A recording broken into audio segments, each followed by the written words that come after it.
Well, welcome again one more time to Encounter Church. Glad that you're here, especially glad that you're here today, this Sunday, because we're kicking off a new series today called Tomorrow Today. I think why I'm so excited about this is that I think that this series has the potential to being one of the most formative experiences, one of the most formative series that we've ever done together, especially because of the nature of how it spans the long run. Before we get into some of that, though, I just kind of want to establish some common ground around this series. How many of you have had some experience gardening? Maybe you grew up with a garden. Maybe you just like to this spring. How many of you have some experience? Just show of hands. Like just about everybody, right? If you want to, I just encourage you, somebody that you came here with or somebody next to you that you haven't met before, just lean over and to tell them what it was that you grew in that garden or planted. Just go ahead, right where you are. That's right. I heard a comment. I loved it. Weeds. That's what we grew in the garden. Awesome. I think that one came from my wife, actually. Thanks for that. No. So what we're doing here is just kind of like establishing, right? You plant something in the garden and the cycle. I'm not an expert. I have experience with growing a tomato. I'm not I'm not an expert by any means. But in my experience, the key phase when it comes to gardening begins not as you're like in front of the dirt putting like seeds into the ground.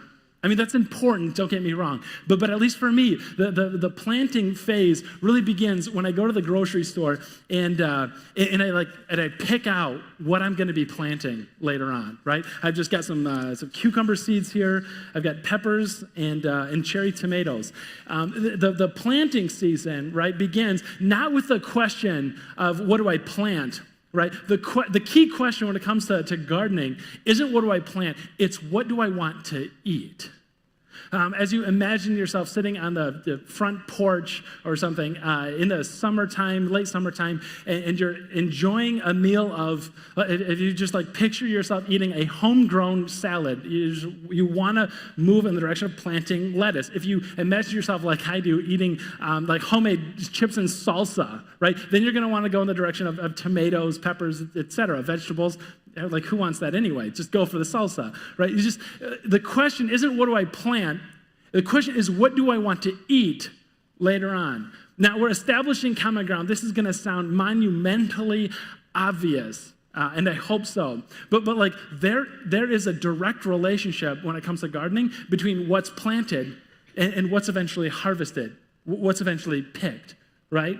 Like I said, this is not rocket science. So like think ahead. If you want cucumbers, you plant cucumber seeds. Tomatoes, tomato seeds. Peppers, pepper seeds. Because there's this direct relationship. You could call it, and for this morning, we're going to call it the law of the harvest. The law of the harvest simply says you pick what you plant. Okay, that's gardening, and you didn't come to church to learn about gardening, and you certainly don't want to hear about it from the guy who grew like one tomato in his life. What we're talking about here isn't necessarily the law of harvest as it applies to the garden, but as we're going to go into the book of Galatians this morning, we're going to see that the law of the harvest, as the Apostle Paul writes, actually applies to every area of our life. He uses the language, and we'll read it in a minute, you reap what you sow. In other words, this is a simple like farming language to say you're going to pick what you plant. So caution, word to the wise, choose carefully later on in another season what you want to eat. You just imagine the kind of life you want to have, the kind of person you want to be, not necessarily today, but the kind of person you want to become tomorrow. The kind of, as we're going to see next week, the work that you do. You know, maybe you grew up and you saw in other people, you're at a stage right now and you see people like grinding it out and they're working simply for a paycheck, working for a payday. And you're looking over at that and going, I don't want to do that. I mean, even if I could do something that's highly lucrative, I don't want to be that person who just punches the clock waiting for payday and waiting for the weekend to come. Every single week, in and out. I don't want to be that person. I want to be the kind of person who sees value in my work. I want to be the kind of person who sees like, I'm thriving here and I'm making a difference here. Friends, there is something that needs to be planted now, and we'll find more about that next week, so that now today, so that tomorrow, when it comes harvest time, the harvest will be sweet. When it comes to the time for reaping, for picking, it'll be sweet and not bitter. Financial situation, right? When you look forward in your life, and you're going, someday, especially when it comes to living an open hand versus a closed fist kind of life, I want to live a generous life. I'm not capable right now because I owe $100,000 in student loans or whatever, but someday, tomorrow, the person you become tomorrow is determined by the choices and the decisions that you make today. It's simply the law of the harvest applied to your checking account. Applied to your financial standing. Now, it's tough. It's tough, but some of you grew up watching parents live this cold, loveless relationship, a completely void of affection, and you could tell. And some of you have made promises, you've made decisions, you've made commitments in your heart that's saying, I will not end up like that. I will not be in the same relationship that I watched my parents struggle through with decades. And then when it comes time in year 7 of that stretch, and it gets really, really tough, you have some tough decisions to make. You have a tough choice to make about honoring the decision, honoring the commitment and the promise that you once swore to yourself would be true for tomorrow. If you take nothing away from today, I hope you know that the law of the harvest is true. You pick what you plant, you reap what you sow. That God will use the decisions, commitments that you make today to form the person you become tomorrow. But there's a catch. And this is where it gets tough. Just want to give you an example, right? Because we all know this is true. We see it and we eat it literally every day. But this is where it gets tough. You just imagine two guys. They go out for a coffee together. They've been friends for decades. They hang out like they always do. And it comes time, one of them turns over and says to the other, so are you freaking out yet? And the guy's like, about what? What are you talking about? And he goes, come on, man. We both have kids that are headed to college, and we both know how expensive it is. I've got no plan. Are you freaking out yet? And the one guy is like, it's weird. It's crazy. I know, but 15 years ago, somebody warned me that this day would come. And so I started squirreling away little bits at a time. I mean, it was never very much, and it was always a huge sacrifice. But I gotta say, I'm just so grateful that 15 years ago, just somebody had that conversation, because I'm here right now, I'm looking forward. I mean, I have some reservations, but I am not freaking out. And the other guy's like, man, I wish somebody had that conversation with me. See, both of these guys are experiencing the law of the harvest. They're both biting into the fruit that was planted years ago. One of them, it tastes sweet. To the other one, it's bitter and undesirable. Now, I don't think that the two guys had differing insights into their financial situation. You could use any example. I think they both generally received the same amount of information, except one person chose to believe it, and the other one not. The Apostle Paul addresses this directly in Galatians chapter 6. There's Bibles under the chairs in front of you. The words are also going to be on the screen. I want to point out, though, Galatians is a book written, it's a letter actually written by the Apostle Paul, pastor, to the church in this region, Galatia. It's Kenton, Ottawa County or something like that. It's this collection, geographic area with a lot of different people, a lot of different cities. The book of Acts tells us that on Paul's second missionary journey, he actually went to this number of cities, Antioch, Iconium, Lystra, Derbe. He went to these cities and he started churches there. He started these Jesus movements that gather and collect in people's houses. And then when he's writing this book of Galatians, he's writing to a collection of all of those cities and more, Antioch, Lystra, Derbe, Iconium, all of those cities that identify as the region of Galatia. And he's writing to his open letter to everybody. The reason why I say that is because the two guys, he knows them. He probably knows them by name. I mean, these are cities that he poured into. These are cities that he spent time in. These are conversations that he had until the wee hours in the morning, right? Talking and pleading with somebody to accept the Jesus way of life and to bet everything on the man who came back from the dead. Paul knows them. And so as he's talking to them, I want us to treat that. I think it's really important for us to look at this, not so much as a theological treaty from on high, but more like a friend who cares deeply about the well-being of his other friends. And this is what he says, especially to those guys having coffee, from Galatians chapter 6. He goes, verse 7, he says, do not be deceived. God cannot be mocked. A man reaps what he sows, the law of the harvest. You pick what you plant. Whoever sows to please their flesh, from the flesh will reap destruction. Whoever sows to please the Spirit, from the Spirit will reap eternal life. And we could just kind of go back to that first slide. Do not be deceived. Don't be deceived. In a sense, he's like saying to these two guys, just struggling with whatever decisions they made years ago and reaping the harvest of those decisions, of whatever that it was that they planted. Paul is like saying, you think that like nobody warned you. He would offer, I think, this kind of rephrasing of it. He would say, never underestimate the power that you have to deceive, to trick yourself. Like you think that you're planting cucumbers, melons, you think that you're going to have enough tomatoes to feed like everybody on your street. You think that good things, but if you look at the garden that you're actually planting, you tricked yourself because you never tended to the vegetables, you never looked after the fruit trees. The only thing that you did is watch weeds grow and plant thistles and thorn bushes. That's what you actually did. And so the warning from Paul is to simply tell the church in Galatia and also us today, listen, just be aware. You may think something good is growing.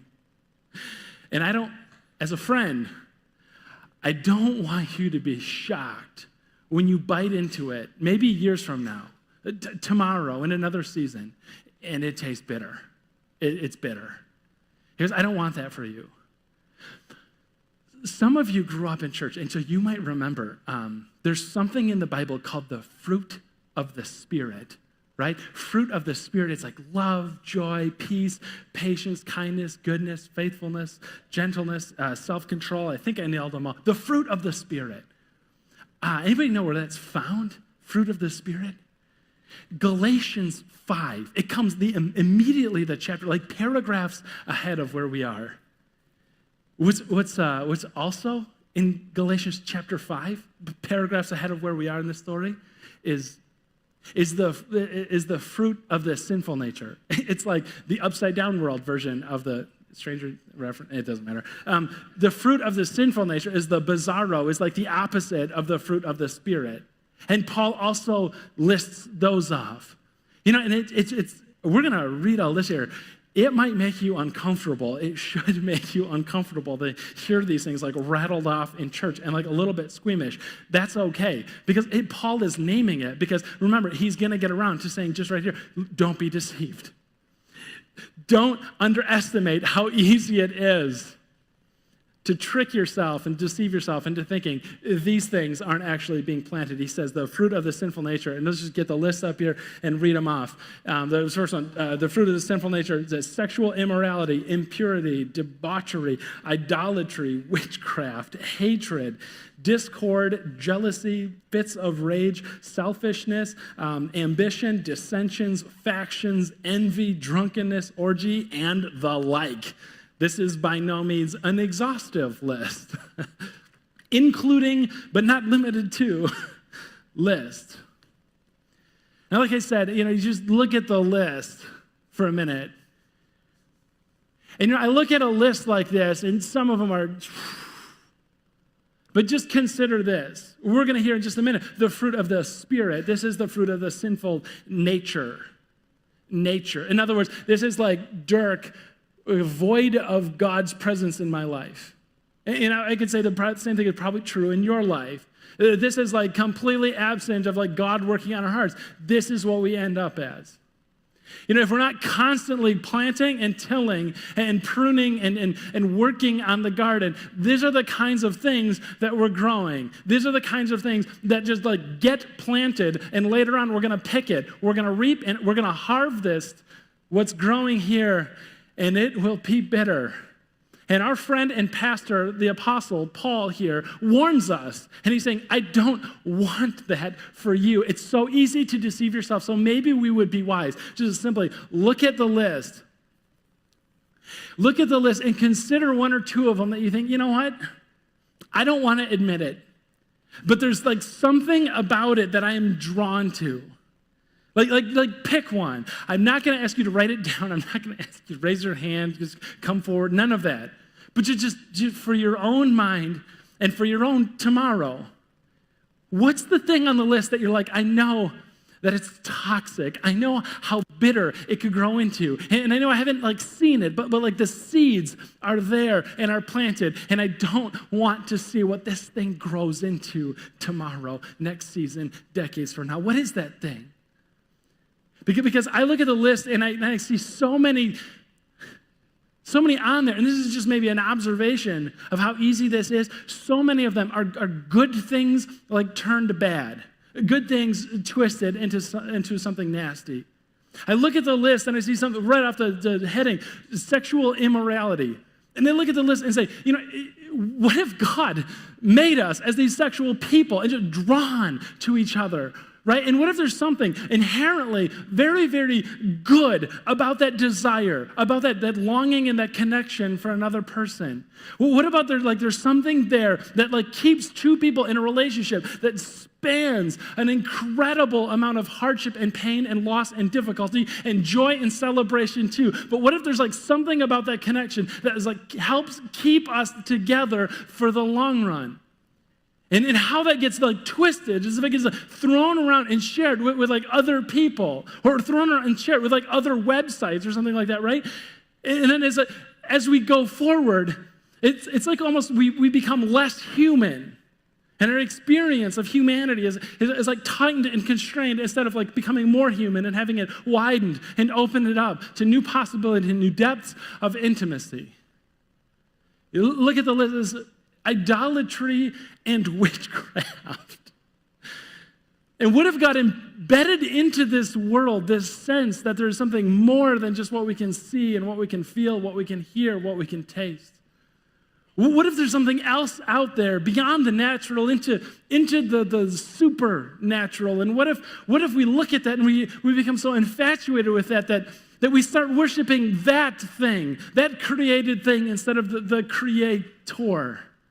And we've twisted it, and we've turned it. And someday that thing is going to let us down, and when that harvest comes, Paul doesn't want that for us.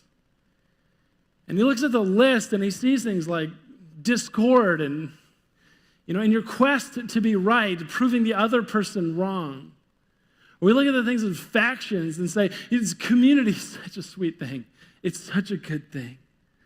But community turned inward on itself becomes this hiving off, this faction, to say you know what, I'm not just interested in the community and perspective that other people around me have given, but I'm simply only interested in what they say. And I'm no longer interested in what anybody else or what the truth may hold. There's politics in there. And the factions come out. And Paul, the friend of ours, who's a pastor, says, I don't want you to bite into that fruit after it grows for 10 or 20 years. So what's a word? We're not going to ask you to do anything with it, but just something that he's saying, it's going to be bitter. It's not good for me. I know it. But if there's something growing in the garden of my heart that does not belong, it's probably this. And then on the other hand, in the very next verse, Paul turns it around. He goes, but I got to tell you, it's not just that stuff. It's something better. In the next verse, Paul says, but the fruit of the Spirit, the fruit of not Dirk's fruit at his best. This isn't you at your best. This isn't double down and try harder and then it can start growing. He goes, no. But the effect that Jesus has on somebody's life, when we give everything, when we hand areas of our lives, rooms of our heart, over to him until it all belongs to him. It's this kind of stuff by God's good, holy, loving Spirit just starts to grow this inside of us. And we just see that the fruit of the Spirit is love, joy, peace. I learned it as patience, but forbearance is good too. Kindness, goodness, faithfulness, gentleness, and self-control. Same game. What's something on the list? What's something on the list that's man, so-and-so in the office next door, I just find them so unlovable. And God, if you would, if you just give me love for him. for her. You look something on the list and saying, every time, it happens every day, and I don't know why I'm always surprised, but every time the juice in the far back seat of the van spills, like I lose it. God, if you could just grant me self-control in those moments, I would be eternally grateful, because someday this is going to grow, and someday I'm going to pick what was planted years ago, and I want it to be sweet. If you could ask God to grow one of these in your heart, which one would it be? What would you pick? Now consider this. The God of the universe wants you to ask for it. The God of the universe, the God that we learn about through the Bible, Old and New Testament, is a God who longs to give us these good things. He wants us to pray out and to ask him, God, would you, only by your supernatural possibility, would you grow gentleness inside of me? Would you grow patience inside of me? And God is going to say, yes, just not yet. Listen to what Paul says in the next line as we're kind of running through here. He says this, verse 9, he goes, let us not become weary in doing good. Can we say this together? For at the proper time, we will reap a harvest if we do not give up. At the proper time. God's saying, I'm going to do this. I'm going to grow this for you. I promise. But just what seems to always be the case is that the harvest seems never to come in the same season that you planted. Just a totally hypothetical situation. Guy after New Year's steps on the scale and says, well, New Year, 17, let's see where we're at. And he looks at the number and he goes, 232 pounds. I have never been 232 pounds in my life. Something has to change. And so he decides to do something about it, except for that day, there's also a birthday party for his niece or nephew or something. He goes to the birthday party, and there's cake and ice cream and pizza everywhere. And it's like the good kind with the garlic crust and the dipping sauce. Oh, the dipping sauce. And then, everybody is enjoying the festivities and running around. It's a party atmosphere. And he says, you know what? Today, because I'm making a difference, because a harvest is coming and I pick what I planted, I'm going to opt for coffee and coffee only. And the next day, after making such wise decisions, he steps on the scale and sees 233 pounds. And he goes, I could have had cake and the dipping sauce, right? I mean, isn't that like life works? And we're called back and say, and we're seeing Paul call back and say, stick with it. Hang in there. Listen, don't get weary. Don't get exhausted. Don't get tired. Keep the vision of what you're becoming in front of you. You harvest, but almost never in the same season that you planted. One thing as a weight loss strategy is another thing to that person. He looked at his parents in a cold, unloving relationship. It's void of affection, and said, I will never become that. I vow, I promise, I commit today that I'll never be in that place tomorrow. And then years 7, 8, and 9 come. And it is so hard. It is so unbelievably difficult because the person that he loves isn't always the person that he likes to be around. And he has to call back, and he has to remind. And if I could just get with that person and to just gently say, maybe it's you, and just gently look over and say, the harvest will come. But almost never in the season that's planted. Hang in there. Don't become weary. Don't give up. Not now, not ever. God is growing something. The harvest will come. You will pick what you plant later. At the proper time. And Paul wraps it up with this vision. And he gives this picture, about what life could be like. Not just what life could be like for us as individuals, what life could be like for us as a community. He lands it by sharing with us verse 10. He goes, therefore, in light of the law of the harvest, that you pick what you plant, The person you become tomorrow is based on the decisions you make today. Therefore, as we have opportunity, let us do good to all people. Let us do good to all people, especially those who belong to the family of believers. I read earlier this week, and I love the line.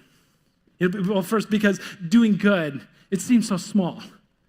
Right? I mean, Paul, you are talking about your friends growing up and flourishing in a life in the Jesus way, in a life of the Jesus movement. This is going to be so difficult to them. Some of them will lose their lives to this cause. And you just like, good?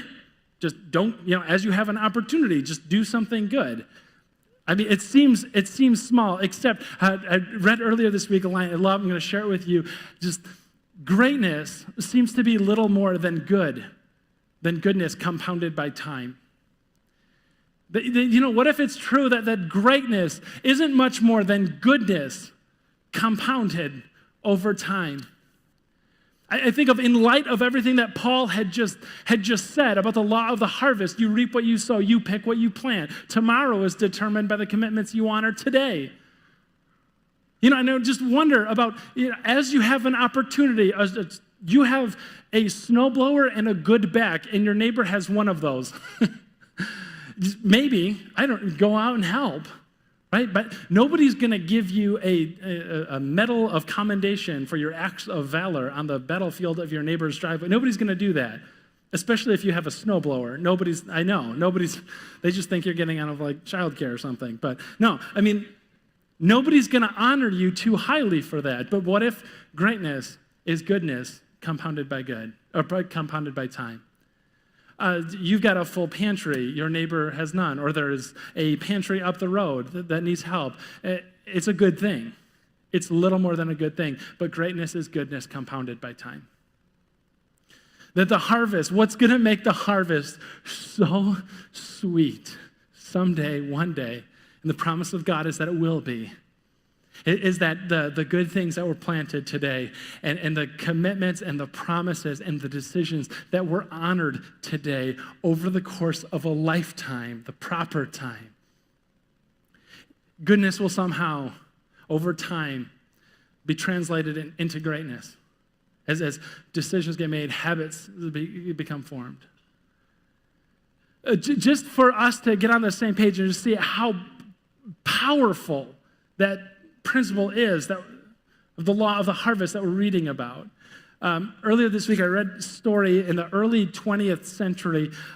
Is it soon after the Titanic sunk? Everybody knows that story. But soon after the Titanic sunk, it was within a couple of years or so, there's two ships, the USS Monroe and the USS Nantucket, collided off the coast of the Carolinas. And because it was the timing, the Titanic just sunk, and now there's another ships going under with dozens of people losing their lives. The U.S. Congress at the time called a special investigation, and they called Captain Johnson forward to testify on behalf of the USS Monroe. And what they learned throughout that process was that Captain Johnson was piloting his ship with a compass that deviated only up to 2 degrees at a time. It's this tiny margin of error. And in fact, he said it was inconsequential in the scheme of things, and now dozens of people had lost their lives on account of it. And so I would just ask you to maybe consider what's miscalculated. What's a little bit off track? What's off just so much that instead of piloting the ship of your life to exactly where God would have it, you end up on a collision course with, as Paul says, your friend, certain destruction. In fact, I have 2 questions this morning. The first one is, individually in your life, looking at the list of the sinful nature that just seems to grow and looking at the list of the fruit of the Spirit that God grows, what is in your heart that needs to be like rerouted and recalibrated according to true north? God's promise is that He can help with that. Don't give up. Don't give in too soon. The second question is far more difficult. Because I can't help but wonder if we as a nation haven't gotten off track, miscalibrated by just a few degrees, maybe less than 2, a seemingly tiny margin of error in one direction. No, friends, I admit, you don't have to find out later, I know my bias. My wife, my father, my family immigrated to this country. The latter group as refugees in a bombed out post-World War II Europe. And the promise that they were given at the Statue of Liberty that they flew over was to give me your tired, give me your worn. Come to me, all you huddled masses yearning to breathe free. That was a good thing. That's a good thing, and I think compounded over time, it turned into greatness. I wonder about the good thing that Jesus has in store for all of us believers when he says in Matthew 25 that a day will come. It's a promise, not a question. That a day will come, Jesus said, when I gather everybody before me, all nations, all peoples, right before me. And I'll put goats over here and I'll put sheep over here. And he'll look at the sheep and say, how righteous you are, my righteousness living in you. Because when I was thirsty, you gave me something to drink. When I was a stranger, you invited me in. When I was naked, you clothed me.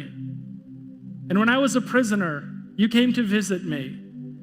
And the sheep say to their Lord, they say, Lord, when? When did we see you thirsty? When did we see you as a stranger and invite you in? Lord, when did we see you naked and clothe you in prison and visit you? And he said, what you have done for the least of these, you've done for me. And so I would just ask you to search the calibration of your heart and ask if it, not if, to ask how.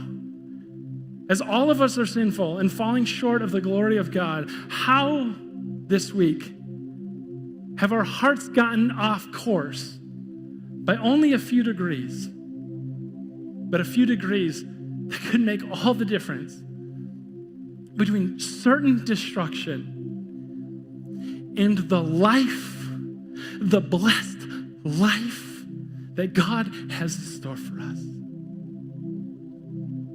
The promise of God is that he wants to grow these things in us. If we but ask. Stand up and let's ask him this week. Gracious God, reading your word, Lord, we know that this isn't a question of if, but how. And Lord, so we hand our hearts over to you, Lord, because we can't change the world. We can't change our nation. We can't change our city, our families. Not yet. God, we can only, by your grace and with your help, change ourselves. And Lord, it's our prayer this week that by making a commitment, by making a decision, by making a promise to live a more Jesus-patterned life, that, Lord, you'll change us from the inside. And as we're changed, our families change, and our cities change, our nation changes, and our world changes. God, there's something dead inside of us that needs to be raised to new life. And so I ask for the resurrection. I ask for the resurrection not simply as an event in time past, but as a resurrection that is happening now in our hearts, in our lives, in our world. And I ask that the resurrection starts here and it spirals out of this. God, that by your grace, you grow it to a place where people are finding new life and finding new hope and finding new love and joy and peace and patience. And so that the time comes 20, 30, 50 years from now when we meet you face to face as you promised will happen. Jesus, you will tell us that the resurrection was made new in our lives. And we will live with you forever onward. It's in that hope that we pray. In Jesus' name, amen.